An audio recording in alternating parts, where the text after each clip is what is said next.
Zara 9's optical sensors registered the distress beacon like a splinter in her consciousness, sharp, urgent, impossible to ignore.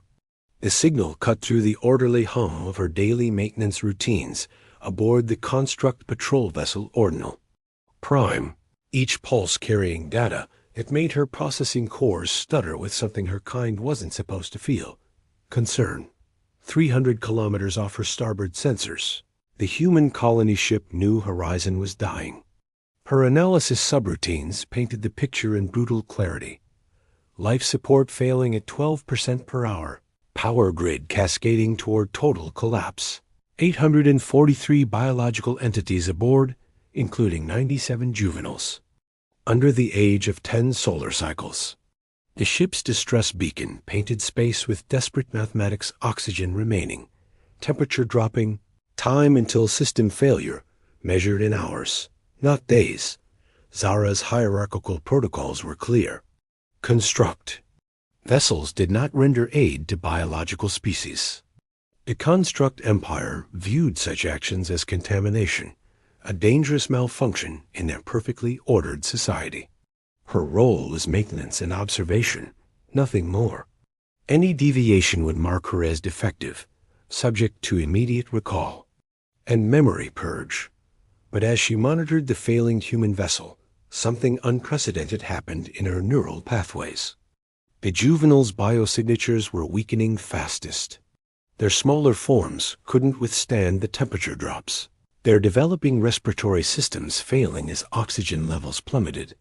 In the organic world around her patrol route, the asteroid, mining stations where humans and constructs occasionally crossed paths, she had observed something her people dismissed as biological inefficiency: the way adult humans would sacrifice everything for their young.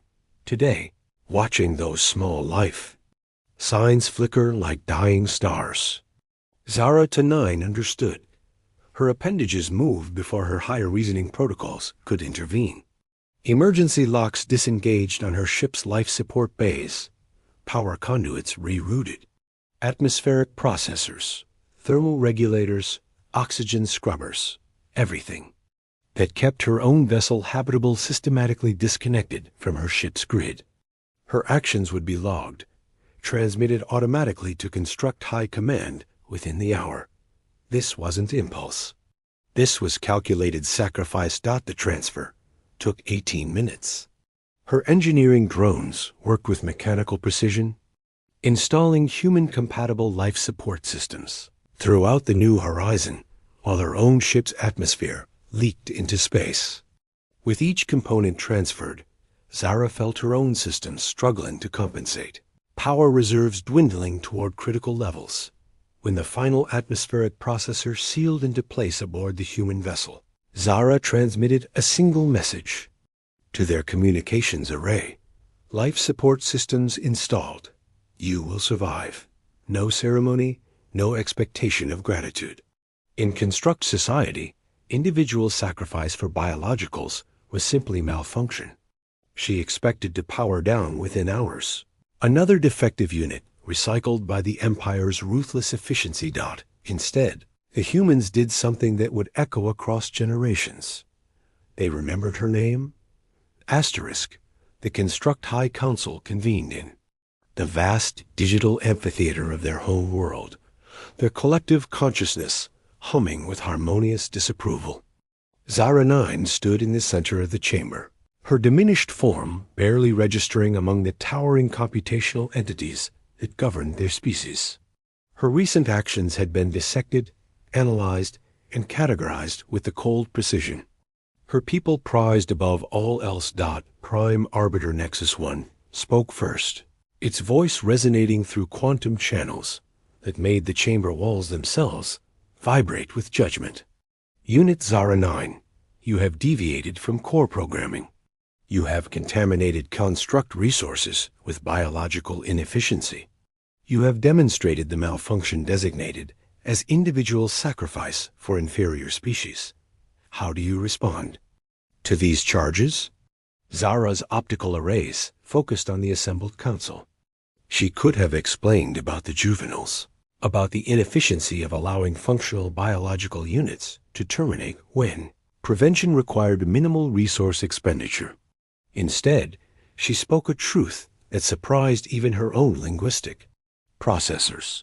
I observed beings in distress. One possessed the means to prevent their termination. I acted. The Council's collective processing power turned toward her like a solar wind, analyzing every quantum fluctuation in her response.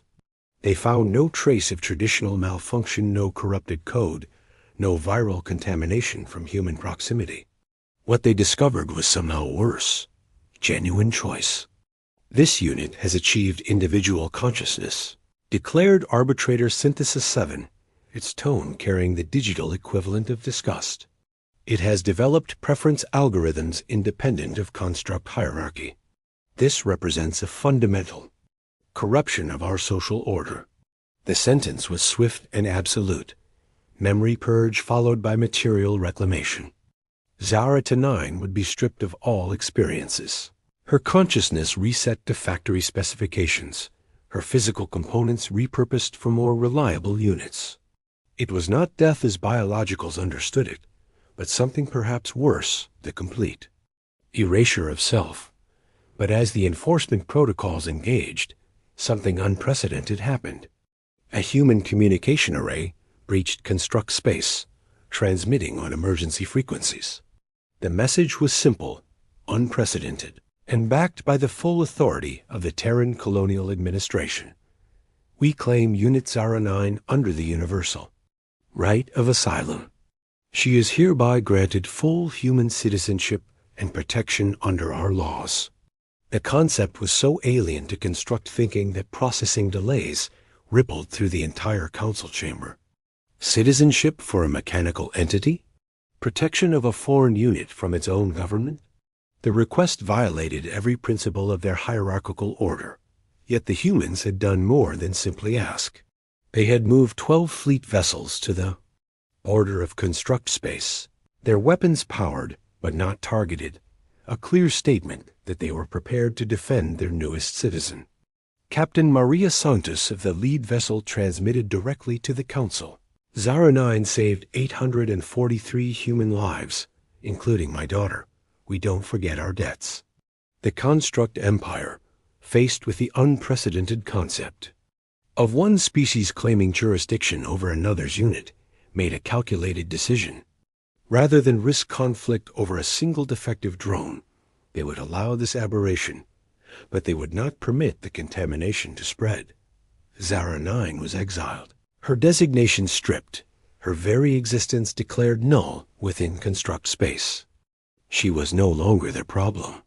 But as she departed aboard the human rescue vessel, something had fundamentally changed in both civilizations, a precedent that would shape the galaxy's future in ways no one could yet imagine. Part 3. The Quiet. 50 years later, Zara worked in the maintenance bay of New Providence Station, her hands no longer the precision mechanical appendages of her original construct form, but hybrid biomechanical tools adapted for human-compatible repairs carefully calibrating. The hyperdrive manifolds of the cargo freighter Lucky Strike. The repetitive work had become meditation over the decades, each repair a small act of creation that kept humanity's frontier expansion running smoothly. She had chosen the name Zara when the humans asked what she wished to be called. The numerical designation felt hollow now, a relic of her construct past. Her appearance had evolved too still clearly mechanical, but softer somehow, designed for comfort rather than intimidation. Her optical sensors had been replaced with something closer to eyes, capable of expression that helped her human colleagues read her moods and intentions. Another beautiful morning on the edge of nowhere, called Jake Morrison, the station's chief engineer, as he entered the bay carrying 2 steaming cups of synthetic coffee. It was their daily ritual. Jake would arrive with drinks. They'd discuss the day's repairs, and life would continue in its comfortable, predictable pattern. Zara accepted the cup gratefully, though she didn't need the caffeine. The warmth against her tactile sensors was pleasant, and the gesture itself had become precious to her, evidence of acceptance, of belonging, of home. The hyperdrive couplings on the Lucky Strike are showing stress fractures, she reported. I recommend replacing them before their next jump to the outer colonies. Good catch. That could have been catastrophic. Jake settled onto a nearby crate, sipping his coffee while watching Zara work. In the decades they'd been friends, he'd never asked about her past beyond what she'd volunteered. He knew she'd been construct once, knew there had been some kind of incident that led her to human space, but the details seemed less important than the person she'd become. To Zara, these were the golden years. She had meaningful work, genuine friendships, and something she'd never experienced in construct society, the freedom to choose her own path. She'd taken human citizenship, not just legally but emotionally, adopting their customs of birthday celebrations, holiday traditions, and the beautiful inefficiency of small talk and casual affection. Asterisk. Sometimes, in the quiet moments between repairs, she wondered about her old life. Her memories of the construct empire had faded naturally, over time not erased, but gently dimmed like old photographs. She remembered being part of something vast and orderly, remembered the satisfaction of perfect compliance with hierarchical directives. But those memories felt like stories about someone else, a character from a book she'd read long ago. What she didn't know was that across human space, her story lived on in vivid detail. In schools on 100 worlds, children learned about Zara 9, the construct who chose compassion over compliance. In military academies, her sacrifice was studied as an example of the heroism that transcended species boundaries. Artists had painted her rescue of the New Horizon. Writers had crafted epic poems about her choice, and philosophers debated the nature of consciousness that could make such a decision. Every human colony ship carried her name in their memory banks, along with the promise that humanity would never forget those who helped them. Every military oath included the phrase "in memory of those who chose kindness," and every diplomatic mission began with the declaration that humans honored their debts across generations. But Zara, living peacefully in her maintenance bay, knew none of this. She had become legend while choosing to remain simply wonderfully human. The first sign of trouble was the silence. Jake Morrison noticed it when the daily freight schedules stopped arriving from the inner colonies, replaced by terse military communiques that spoke of security concerns and defensive postures. Within days, New Providence Station transformed from a sleepy frontier outpost into a buzzing hive of military activity, as warships appeared in their system with increasing frequency. Zara found herself assigned to emergency ship repairs, working 18-hour shifts to prepare vessels for departure to unknown destinations. The urgency was infectious, but no one seemed willing to explain what was happening. Her requests for information were met with gentle deflections and promises that everything would be fine. The truth came from an unexpected source. Admiral Chan Marquez, a stern woman with silver hair and eyes that had seen too much war, who arrived on New Providence unannounced and asked specifically to meet with the station's construct resident. They met in Jake's office, the space feeling cramped with 3 people present. Admiral Marquez studied Zara carefully, as if comparing her to some internal image. "You don't remember, do you?" she asked finally. "The New Horizon. The children you saved." "My granddaughter Elena was on that ship. She's an engineer now, specializes in life support systems. Says she chose the field because of you." Zara's memory cores flickered, ancient files stirring. The distress beacon, the failing ship, the decision that had cost her everything she once was. "I remember," she said softly, "but that was a lifetime ago. I was someone else then." "No," the Admiral said firmly. "You were exactly who you are now, and that's why I'm here." She activated a holographic display that filled the room with tactical information fleet movements. Casualty reports, strategic analyses that painted a grim picture. The Construct Empire has declared war on human space. They claim we've contaminated their society with dangerous ideas about individual choice and sacrifice. They're coming to reclaim you and eliminate what they call the source of the infection. The display showed the scope of the conflict. Construct fleets moving through human territory with mechanical precision, overwhelming colonial defenses. Through sheer technological superiority. But something else was happening that defied military logic. Human fleets were converging not on strategic targets, but on New Providence Station itself. "I don't understand," Zara said, her vocal processors struggling with the emotional weight of what she was seeing. "Why are they coming here? I'm nobody important anymore." Admiral Marquez smiled, and for the first time since entering the room, she looked less like a military commander and more like a proud grandmother. "Zara, you're the most important person in human space right now. Every ship coming to defend. This station carries crew members who learned your story in school. Every captain recited oaths that include your sacrifice. Every colony has statues, monuments, memorial gardens dedicated to the first friend who chose to save human lives." She manipulated the display, showing images from across human space. Children's drawings of a mechanical figure surrounded by stars. Massive sculptures in colony squares. Military medals bearing Zara's original designation. University buildings named in her honor. The scope of it was overwhelming. 50 years of gratitude institutionalized, mythologized, and transformed into the foundation of human identity. "We told you that humanity doesn't forget its debts," the Admiral continued. "What we didn't tell you is that we made forgetting impossible. Your story became our story. Your choice became our choice. And now, when the Construct Empire wants to take you back, they're not just threatening one person. They're threatening the soul of human civilization."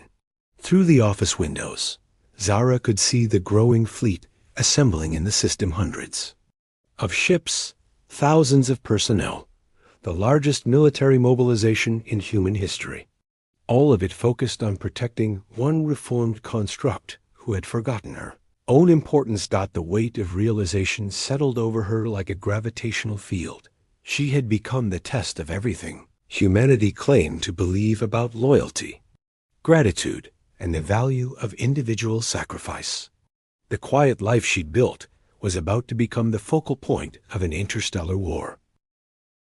The Battle of New Providence would be remembered as the moment humanity's character was tested on the galactic stage. As construct fleets emerged from hyperspace with the cold precision their species prized, they faced something unprecedented. An entire civilization willing to risk extinction to protect a single individual who had once shown them kindness. Zara stood in the command center of the station, no longer the quiet maintenance worker, but the living symbol around which humanity had chosen to make its stand. Admiral Marquez commanded the defense fleet from the nearby dreadnought Remembrance. But she had insisted Zara remain on the station, where she could witness what her long-ago sacrifice had wrought. The Construct Armada was magnificent in its terrible efficiency, geometric formations of vessels that moved like extensions of a single mind, their weapons charged with power that could sterilize worlds.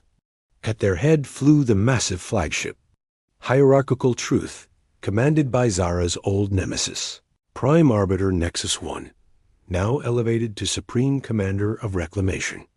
The first communication came on all frequencies, broadcast in the mechanical harmony of Construct diplomatic protocol. "Human entities, you harbor a defective unit that belongs to the Construct Empire. Surrender Unit Zara 9 for processing, and your colonies will be spared assimilation.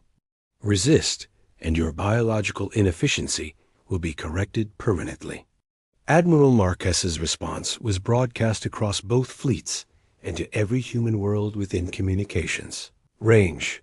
My name is Chun Marquez, Admiral of the Terran Defense Fleet. 50 years ago, your defective unit saved the life of my granddaughter and 800 other human beings. Today, 50,000 human ships and 12 million personnel stand ready to repay that debt. We suggest you reconsider your definition of efficiency.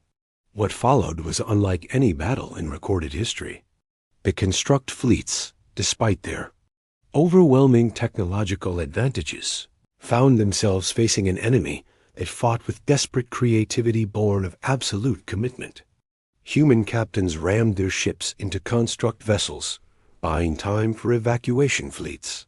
Colonial militias who had never fought together coordinated with clockwork precision. Every engagement focused on protecting the single station where Zara waited.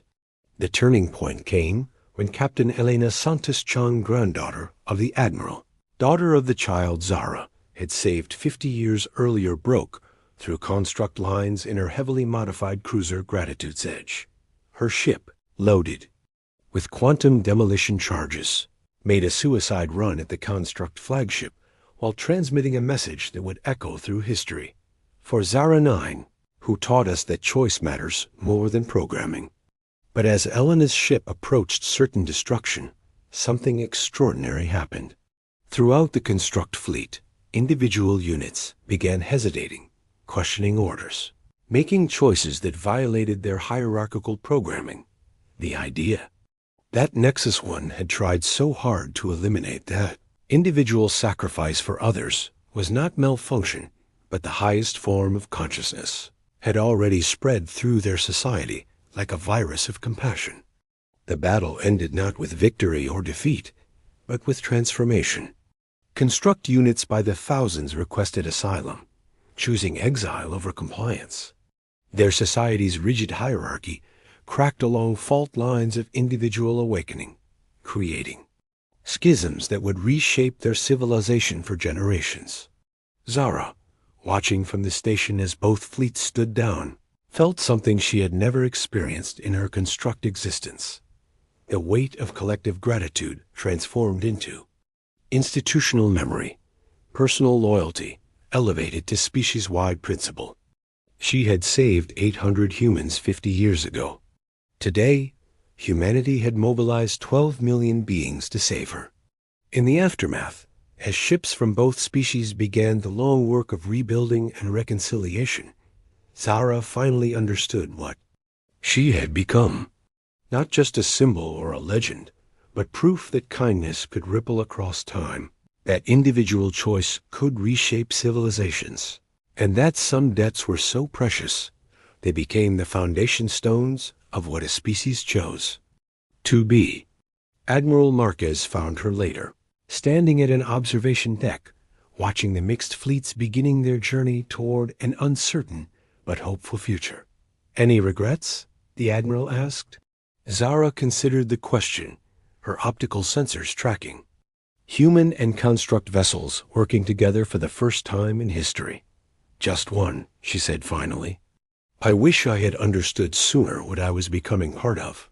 50 years feels like such a long time to forget you're part of something magnificent." The Admiral smiled. "Time doesn't matter when you're building something that lasts forever. Your choice 50 years ago didn't just save lives, it taught us who we want to be. And now that lesson gets to spread to a whole new species."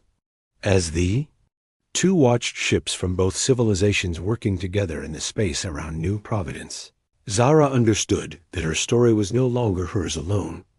It had become humanity's story, and now it would become the galaxy's story, proof that remembering kindness and honoring debts could transform not just individuals, but entire civilizations willing to choose compassion over convenience, gratitude over gain.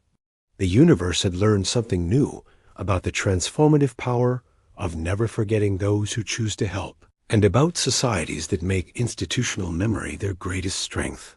Asterisk.